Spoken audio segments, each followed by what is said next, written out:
가을에 접어들자 지역마다 축제가 한창이지요. 그 유명한 남당리의 대하축제, 또 삽교천은 조개구이 축제가 해마다 열리고, 우리 당진 감리교회에서는 새생명 축제를 진행하고 있습니다. 이 축제라고 하는 말이 기쁨의 잔치라는 뜻인데, 원래는 가을에만 이런 축제가 있어야 되는 게 아니고 나의 인생 전부가 축제가 되시기를 주님의 이름으로 축원합니다. 하나님께서 최초의 인간 아담과 하와를 만드시고 에덴 동산에 살게 하셨는데, 에덴 동산이라고 하는 말이 딜라이트 가든, 기쁨의 동산이란 얘기니까 하나님은 우리 모두가 다 일생 동안 기쁨의 동산에서 살기를 원하시는 거예요. 따라서 원망과 근심과 걱정의 삶을 산다고 하면 하나님의 뜻에 반대되는 삶을 사는 겁니다. 항상 기뻐해라, 쉬지 말고 기도해라, 범사에 감사해라. 이는 그리스도 예수 안에서 너희를 향하신 하나님의 뜻이니라. 따라서 저와 여러분들의 삶이 이 가을뿐만 아니라 일생이 모두 축제로 기쁨으로 채워지게 되시기를 주님의 이름으로 축원합니다. 본문의 이스라엘 백성들을 보면 꿈을 꾸는 것처럼 황홀합니다. 이렇게 고백합니다. 시작. 여호와께서 시온의 포로를 돌려보내실 때 우리는 꿈꾸는 것 같았도다. 너무 황홀해가지고 너무 갑작스러운 일이라 너무 생각지도 못했던 엄청난 일이 일어나서 황홀한 거예요. 왜 그럴까요? 이스라엘 백성들이 바벨론이라고 하는 나라에 포로로 잡혀가서 70년을 고생하는데, 어느 날 갑자기 파사라고 하는 나라가 바벨론을 무너뜨리고, 이 파사의 고레스라고 하는 왕이 자, 이스라엘 백성들 다 고국으로 돌아가라, 그래가지고 꿈같은 일이 일어나게 된 겁니다. 우리가 일제시대에 있었을 때에 일본이 진주만을 폭격하게 됩니다. 미국이 원폭을 가지고 이제 와서 일본에 떨어뜨리게 됩니다. 일본 천황이 손듭니다. 우리는 갑자기 와, 꿈에도 생각지 못했던 해방을 맞이하니까 황홀하여 부둥켜 안고 춤추며 기뻐했었지요. 그거와 똑같은 상황입니다. 그래서 2절 말씀을 보시면은 이 백성들은 입에는 웃음이 가득하고 혀에는 하나님을 찬양하는 찬양이 넘쳐나고, 그들이 말하기를 하나님께서 우리를 위해서 큰 일을 행하셨습니다. 3절도 마찬가지입니다. 다 함께 시작. 여호와께서 우리를 위하여 큰 일을 행하셨으니 우리는 기쁘도다. 따라서 그 동일하신 하나님이 저와 여러분들에게도 큰 일을 행하셔서 기쁜 일이 넘쳐나게 되시기를 주님의 이름으로 축원합니다. 그런데 우리가 어떻게 하면 참된 축제의 삶을 살아갈 수 있을까요? 정치적인 해방을 맞이했지만 망가진 조국을 재건하고 찬란한 역사를 다시 세우고자 하는 과제가 산더미처럼 버티고 있어요. 그런데 이제 많은 사람들이 그 바벨론에서 폐허가 된 고국으로 돌아오면서 어떻게 이 민족을 다시 살려낼 수 있을까? 어떤 사람은 정치를 잘해야 됩니다. 또 어떤 지도자는 교육을 잘해야 됩니다. 또 어떤 지도자는 경제를 살려야 됩니다. 그래야 우리 조국이 살아갈 수 있습니다. 그럽니다. 지금 우리나라도 여러 가지 안팎으로 어려운 형편에 처해 있지요. 이렇게 해야 되나 저렇게 해야 되나, 뭐 경제도 정치도 교육도 다 중요한데요, 그것만 가지고는 안 되고요. 어떤 시대에 어떤 경우에라도 개인과 공동체를 진정으로 건강하게 회복시키는 근본적인 방법은, 아멘 하세요, 하나님의 말씀입니다. 할렐루야. 이론의 여지가 없어요. 스가랴 7장 9절로 10절에 보면 첫째 달 초하루에 학사, 박사, 에스라 선지자가 바벨론에서 길을 떠납니다. 다섯째 달 초하루에 예루살렘에 도착하게 됩니다. 그리고 그가 결심하기를 여호와의 율법을 연구하여 준행하며, 그래서 이 에스라라고 하는 선지자는 나라와 민족을 살리는 유일한 길은 내가 먼저 율법을 잘 연구해야 되겠다. 그리고 연구로 끝나면 안 되고 내가 그 말씀대로 살아야 되겠다. 그래서 나의 영혼을 새 생명으로 채우고 나서는 율례와 규례를 이스라엘에게 가르쳐야 되겠다. 이렇게 결심을 했다고 하는 겁니다. 그리고 에스라가 결국은 결심한 대로 하나님의 말씀으로 폐허가 된 이스라엘 공동체를 생명력 있게 회복시켰어요. 나는 어떻게 되면 회복될 수 있을까요? 이 나라, 이 민족, 아니 우리 가정, 우리 교회 어떻게 하면 정말로 회복시킬 수 있을까요?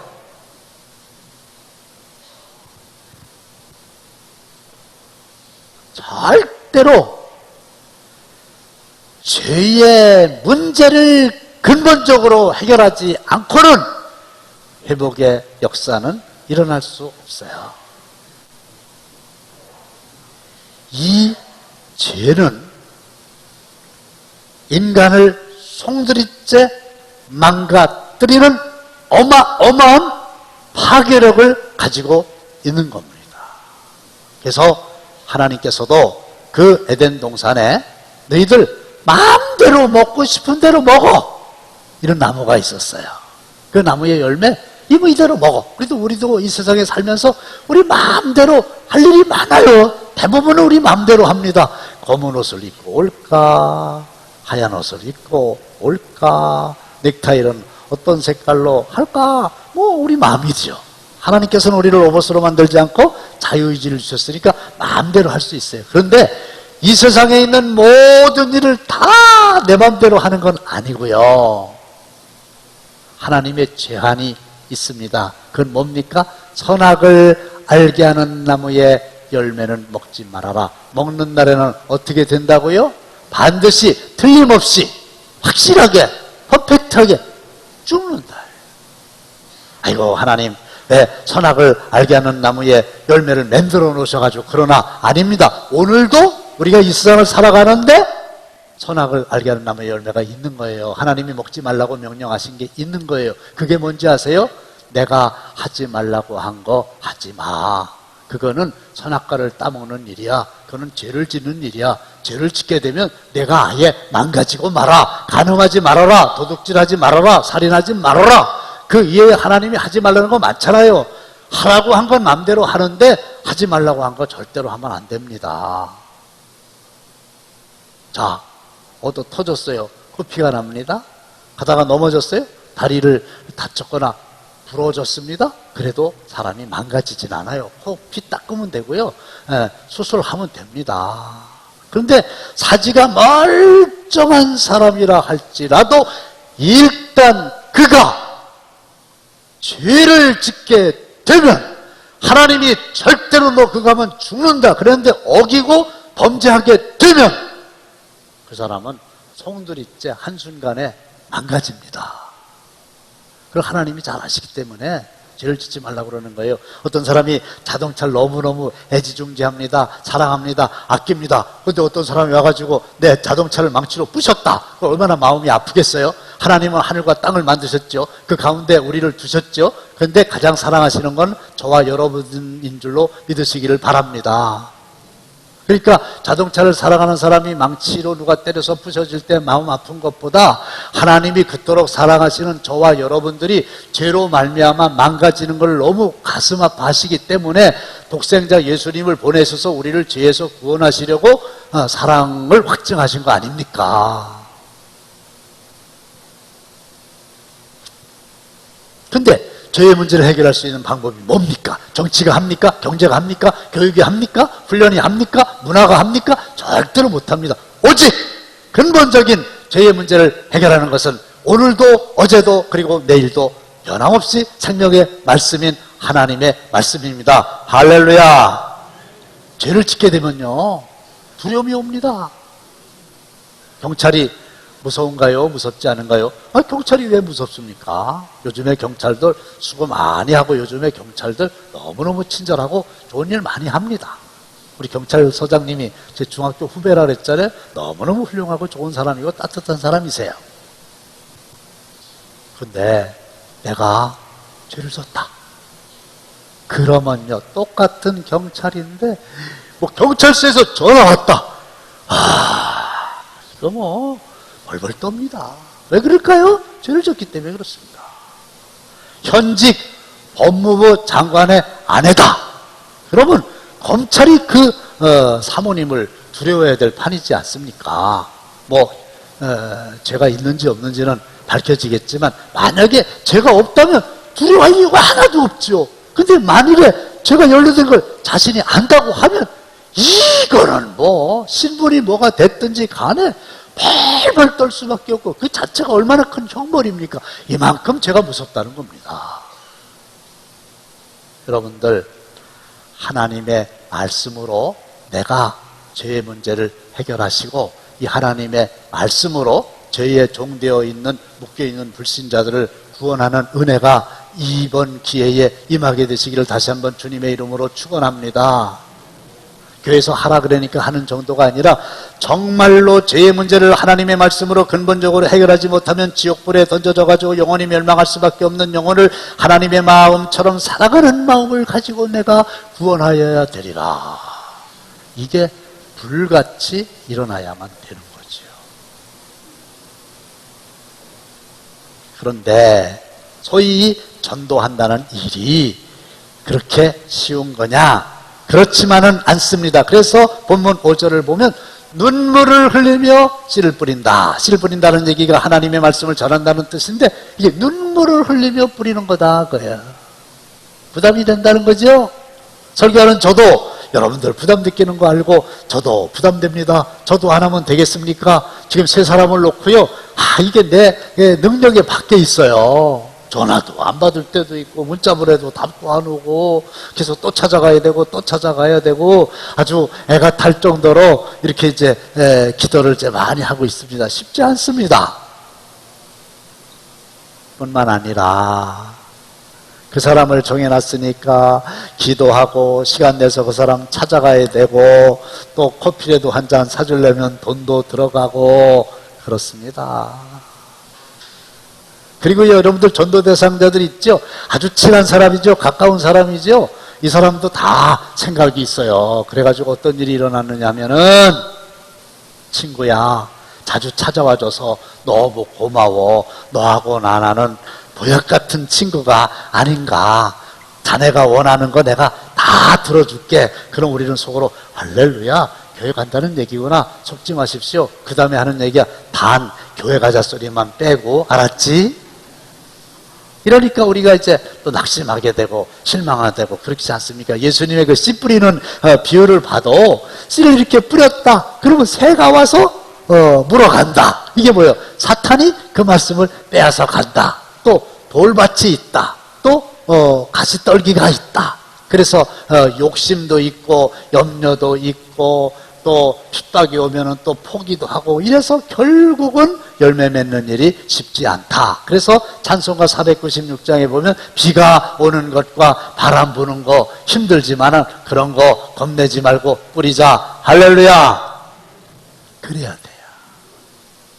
왜? 하나님이 이거는 하라고 명하신 거고 하나님이 가장 기뻐하시는 것이고 많은 사람을 옳은 대로 돌아오게 하는 자는 하늘의 별과 같이 빛나리라고 약속을 해주셨기 때문에 그렇습니다. 누군가가 과거에 나에게 복음을 전해서 내가 지금 예수를 잘 믿고 있는데 그 복음이 나의 선에서 끝나면 안 되지 않습니까? 나도 누군가에게 복음을 전해야 되지 않겠습니까? 여러분들이 응애 할 때마다 누구의 도움도 안 받고 예수 믿은 사람 없습니다. 목사님은 누가 전도해갖고 예수 믿게 됐습니까? 고등학교 친구.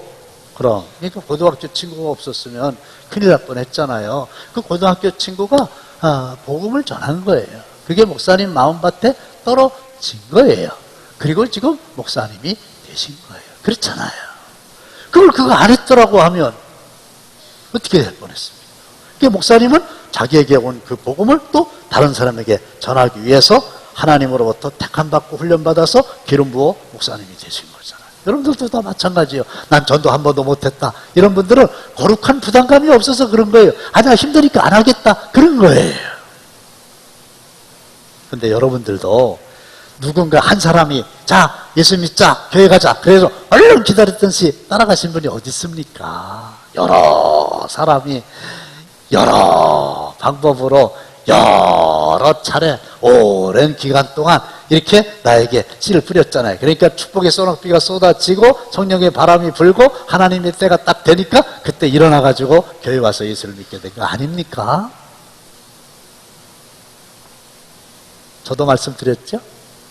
초등학교 가을 때 전교회를 나가게 되었는데 나에게 전도한 결정적인 분은 바로 밑에 사는 유복녀 권사님이세요.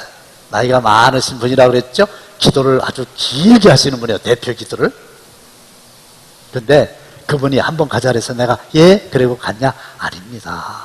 그분만 했냐? 그것도 아닙니다. 이 동네에 민권사님이라고 부자가 계셨는데 그 집에 머슴이 있었다고 그랬잖아요. 그 머슴이 낮에 일하고 예수 믿는 분이라 밤에는 동네 아이들을 다 자기 방으로 이렇게 오라고 초청합니다. 그럼 우리는 그때 텔레비도 없던 때라 먹고 할 일이 없으니까 그 집에 갑니다. 왜 가냐? 두 가지 이유에 하나는 그렇게 재밌는 얘기를 많이 해주고요. 노래를 가르쳐 줍니다. 부자와 거지 나사로 얘기를 저는 교회 다니기 전에 그분으로부터 들었습니다. 이 작은 나의 빛 비치게 할 테야 뭐 이렇게 찬송하는 거, 연못가에 자라는 뭐 한송이 백합 그런 거요. 그 전부터 내가 다 그분 통해서 교회 나가기 전에 배운 겁니다. 재밌었어요. 그 다음에 또 하나는요, 뭐 노래를 해봐라, 성경을 암송하라 그래가지고 하라는 대로 하면요 연필과 노트를 주는 거예요. 그 당시에 연필과 노트는 얼마나 꼭 필요한 겁니까? 근데 돈을 안 주면 살 수가 없는 건데, 이제 운동회 할 때, 뜀뛰기 할 때 이제 1등 하면 노트 한 권 주는데, 저는 뭐 운동회 때는 노트를 받은 적이 한 번도 없고, 근데 그 집에 가면은 가끔 노트 주니까 얼마나 고맙습니까? 그래서 여러 사람이 여러 차례에 여러 방법으로 나에게 복음을 전해서 결정적인 때에 내가 예수를 믿게 됐어요. 할렐루야! 우리도 거룩한 부담을 가지고 울면서라도 힘들더라도 이 일을 꼭 하게 되어야 될 줄로 믿습니다. 마지막, 이렇게 씨를 뿌리잖아요. 그러면 어떤 결과가 나타날까요? 본문 6절입니다. 다 함께 시작! 울며 씨를 뿌리러 나가는 자는 반드시 기쁨으로 그 곡식단을 가지고 돌아오리로다. 네, 힘드니까 울어요. 힘든 걸 운다고 표현했을 뿐이에요. 씨를 뿌리러 나갔어요. 이건 뭐예요? 내가 전도 대상자에 가서 하나님의 말씀, 생명의 말씀에 씨를 뿌리는 거예요. 그러면 어떻게 된다고요? 반드시 무정란과 유정란이 있잖아요. 무정란은 소용없어요. 유정란은 일정 기간 품으면 반드시 틀림없이 예외 없이 삐약삐약 병아리가 나오는 것처럼, 심게 되면 어느 날 싹이 나오는 것처럼 생명의 씨 하나님의 말씀을 전하면 그들도 주님 앞에 나오는 역사가 일어나게 될 줄로 믿습니다. 오늘 오전에 있었던 일인데, 이제 새가족들이 오면은 이제 제 방에서 사주 가정을 하잖아요. 그래서 이렇게 하고 있었어요. 근데 또 새 가족을 이렇게 전도한 분이 오셨어요.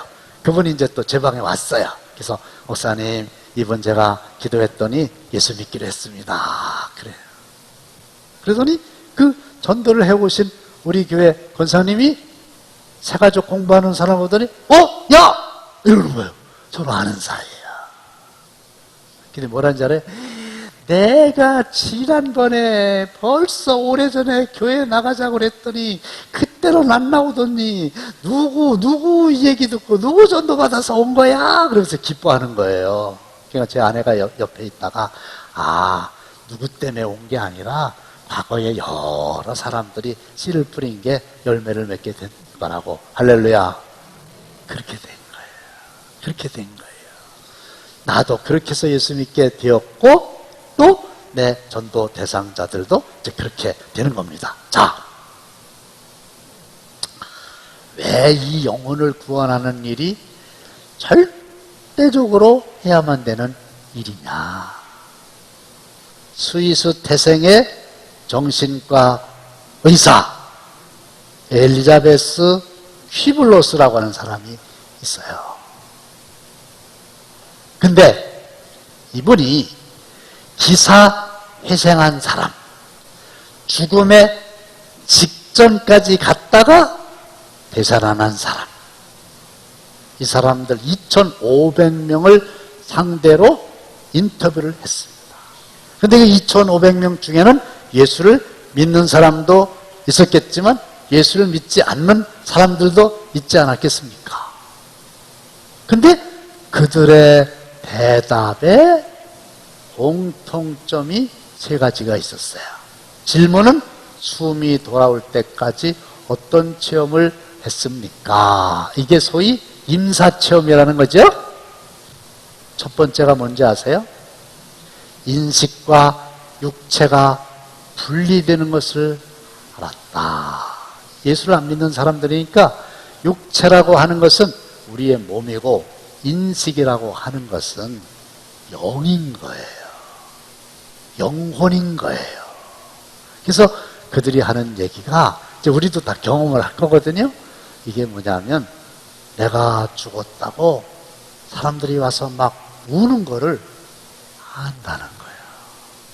간호사들이 당황해가지고 왔다 갔다 하는 거를 인식한다는 거예요. 그러니까 제가 마지막 숨을 거두는 분이라도 가서 그걸 나는 믿고 기도를 해드리는 거예요. 무의식 중에 있는 분이라도 제가 그분을 위해서 그전에도 지금도 앞으로도 난 기도할 거예요. 왜? 이게 있는 거예요. 살아있는 거예요. 왜? 믿음은 들음에서 나며 들음은 그리스도의 말씀으로 말미암느니라. 하나님은 한 사람도 멸망치 않고 다 구원받기를 원하시기 때문에 마지막이라도 들을 수 있는 청각의 기능을 유지시켜 주신 거죠. 그래서 인식과 육체의 분리를 느꼈다. 두 번째 뭐예요? 누군지는 모르지만 내 옆에서 나를 정말로 도와주려고 하는 것을 느꼈다. 누군지 모르는 거예요. 뭔지 모르는 거예요. 근데 하여간 이 마지막에 이 순간에 죽음 직전에 누군가가 나를 도와주려고 하는 걸 내가 느낄 수 있게 되었다. 그 다음에 세 번째가 중요한 건데요. 빛과 충만함, 사랑과 은총이 가득한 환한 길. 그 다음에 어둡고 무섭고 두려운 길. 두 길이 있습니다. 어떤 사람은 왼쪽으로 가다가 어떤 사람은 오른쪽으로 가다가 어떤 사람은 환한 길로 가다가 어떤 사람은 어두운 길로 가다가 극적으로 되돌아왔는데 의식이 회복되어서 기사회생 다시 살아났다. 이게 공통된 답변이에요. 우리 백종건 성도님이라고 아시죠? 지금 참석하셨어요? 네, 지난번에 다 말씀드렸죠? 저는 그걸 믿어요. 혀암 수술하셨잖아요. 그리고 이제 당진 종합병원에 오셨어요. 그랬더니 잘 풀리지 않는 혀로 여러분들이 간증도 하셨어요. 금요일날. 앞으로도 뭐 얼마든지 하실 수 있어요. 생생 간증이 있어요. 목사님 살려주셔서 감사합니다. 아니, 무슨 말씀이십니까? 그러니까 목사님은 못 믿으실 거예요. 왜 제가 못 믿어요? 성경에 다 있는 건데. 근데 본인은 이제 체험한 거니까 너무 신기하니까 제가 못 믿을 거라고 그러면서 말씀하신 내용이 세 번째 거예요. 밝고 환한 길. 거길 가고 있었다는 거 아니에요, 본인이. 근데 여긴 아니지 싶어서 다시 돌아오셨다는 거 아니에요. 조금 있다 또 갔다는 거 아니에요. 본인이 겪은 거예요. 저는 몰라요. 들은 거예요. 아니다 싶어서 돌아왔어요. 원위치했어요. 그때 본인이 일어나라, 일어나라, 일어나라. 하나님이 하신 말씀인데 제 음성으로 들었다는 거 아닙니까?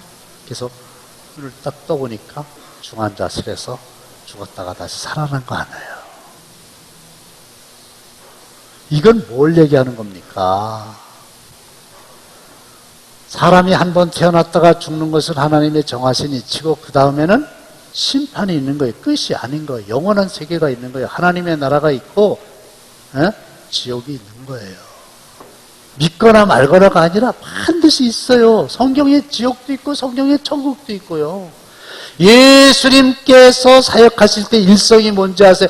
회개하라! 천국이 가까이 왔느니라. 세례 요한의 그 복음 선포의 일성이 뭡니까? 회개하라, 하나님의 나라가 가까이 왔느니라. 그래서 죄의 문제를 회개하고 해결함 받아야 천국에 들어갈 수 있다는 걸 이야기하고 있지 않습니까? 하나님이 세상을 이처럼 사랑하사 독생자를 주시니 이는 저를 믿는 자마다 멸망치 않고 영생을 얻게 하려 하심이니라. 그러니까 이 전도 대상자가 영원한 세계를 천국에서 하나님과 더불어 영생과 복락을 누리느냐, 구더기도 죽지 않고 불도 꺼지지 않는 그 지옥에서 영원히 고통을 당하느냐, 이게 사실이란 말이에요. 내가 사랑하는 사람이 지옥불에 있는데 내가 천국에 있다 한들 마음이 편하겠습니까? 그래서 영혼을 사랑하는 아버지의 마음을 가지고 열심히 딱 2주 남았는데 복음을 전하고 다음 주일은 집중적으로 기도해서 열매를 맺자, 그런 얘기입니다. 라이너 마리아 릴케 유명한 시 가을날이 있지요. 주여 때가 왔습니다. 지난 여러분 참으로 위대했습니다. 해시교에 당신의 그림자를 얹으시고 들에다 많은 바람을 놓으셔서 마지막 과실 있게 하시고 이틀만 더 남국의 햇볕을 주시오. 그들을 완성시켜 마지막 단맛이 전 포도 속에 스미게 하소서. 이게 뭐예요? 가을이 됐는데 하나님 열매를 꼭 맺게 해주세요. 그런데 사도 바울이 우리를 지지합니다. 우리가 선을 행하되 낙심하지 말지니 포기하지 아니하면 때가 이름에 거두리라. 낙심하지 맙시다. 포기하지 맙시다. 10월 20일 날 하나님께서 역사하셔서 영혼을 추수하는 열매를 거두게 될 줄로 믿습니다.